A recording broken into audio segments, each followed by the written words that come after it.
रौनकपुर नाम का एक गांव था जिसमें एक बहुत सुंदर और विशाल आम का बाग था। वो बाग सभी गांव वालों के लिए था, जहां हर किसी को आम तोड़कर खाने की अनुमति थी।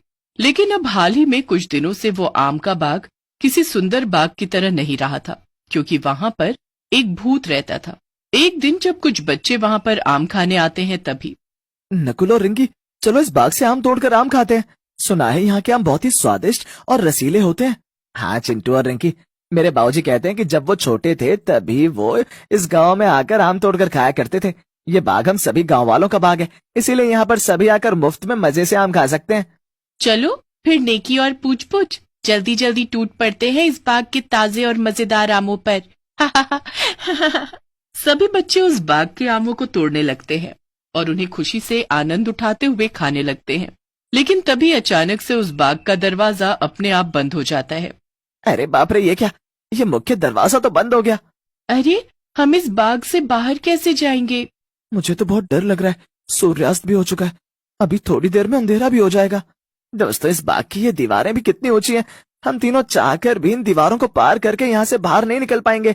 काश हम बच्चे नहीं होते और बड़े होते, तो हमारा कद भी बड़ा होता और हम इन दीवारों को पार करके बड़ी ही आसानी से चले जाते। हाँ यार रिंकी, हमारे तो घर पर भी नहीं पता कि हम तीनों यहाँ पर हैं। तभी अचानक से उन तीनों को किसी की डरावनी हंसी की आवाज सुनाई देने लगती है और तीनों डर के मारे कांपने लगते हैं। ये आवाज कहाँ से आ रही है? कहीं ये हंसने की आवाज किसी भूत की तो नहीं?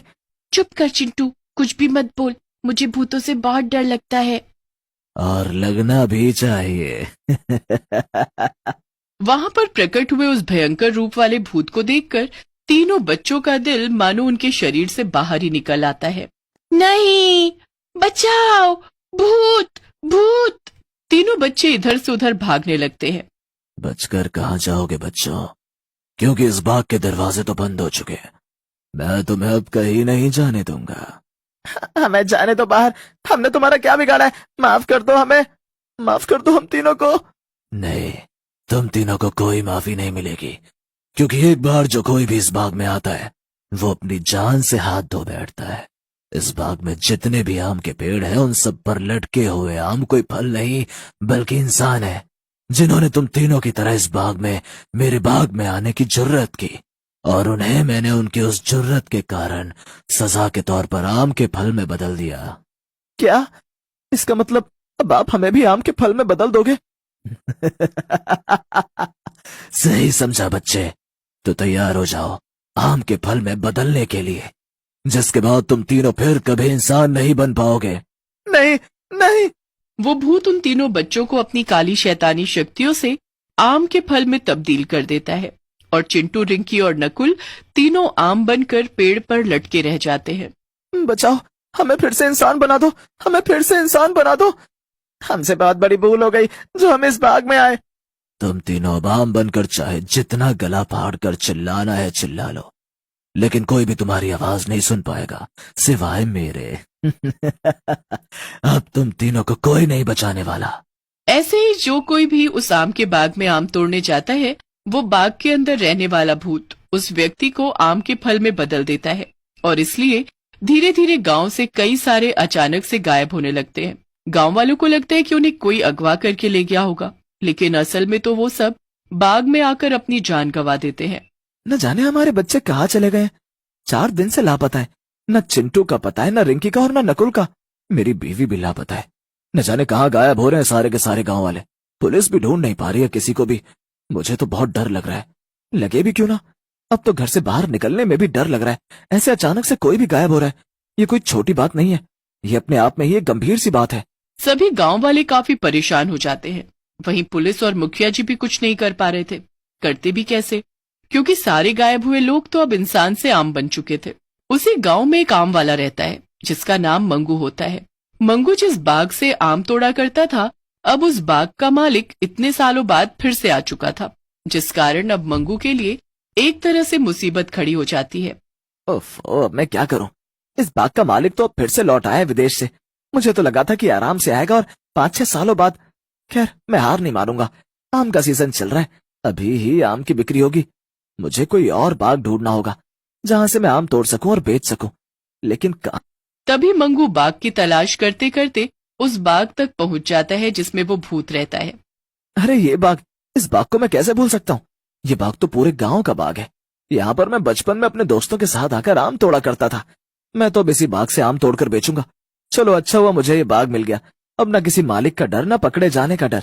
जी भर के बिना डरे आम तोड़ सकता हूँ अब मैं।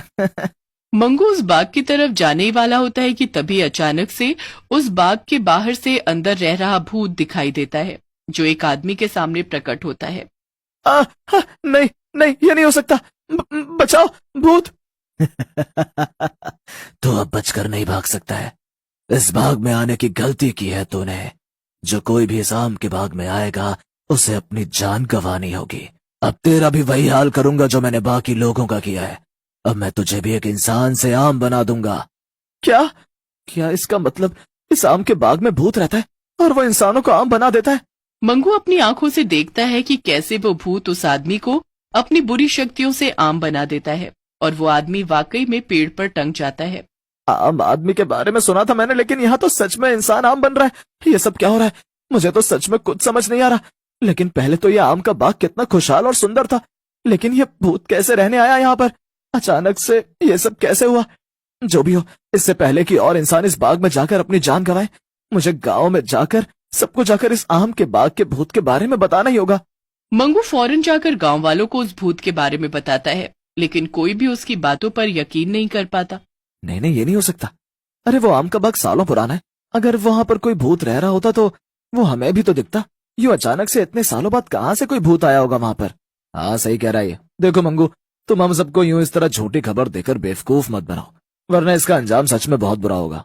ओफ, ये आप कैसी बातें कर रहे हैं भाई साहब? मैं भला आप लोगों को बेवकूफ क्यों बनाऊं? मैं सच कह रहा हूं, मेरा यकीन कीजिए।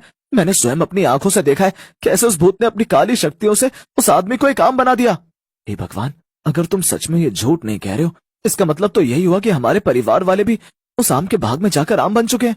नहीं, ऐसा नहीं हो सकता। अब हम क्या करेंगे? कैसे बचाएंगे अपने परिवार को? अब तो उस भूत को खत्म करने का एकमात्र उपाय ही है। लेकिन क्या? अब हम सबको एक साथ मिलकर उस आम के बाग में जाना होगा। एकता में बहुत ताकत होती है, और जब सभी गांव वाले एक होकर उस भूत का सामना करेंगे तब वो जरूर खत्म हो जाएगा। आपने बिल्कुल सही कहा भाई साहब। बस जल्दी से वो भूत वहां से चला जाए, फिर मैं उस आम के बाग से आम तोड़कर दूसरे गांव में दोगुने दाम में बेचूंगा और माला माल हो जाऊंगा। सभी गांववासी एक साथ मिलकर उस आम के बाग में जाते हैं। तभी वो भूत हवा में उड़ते हुए वहां पर आता है और गुस्से से कहता है, तुम सबने यहाँ एक साथ आकर मेरा काम बहुत आसान कर दिया। अब मैं तुम सबको एक साथ एक बार में ही अपनी शक्तियों से आम बना दूंगा। ऐसा कुछ नहीं होने वाला है, क्योंकि आज बुराई पर अच्छाई की ही जीत होने वाली है, चाहे कुछ भी हो जाए। ये तो तुम्हारा भ्रम है। जैसे मैंने तुम्हारे बच्चों और परिवार वालों को आम बना दिया, वैसे ही मैं अब तुम सबको भी आम बना दूंगा।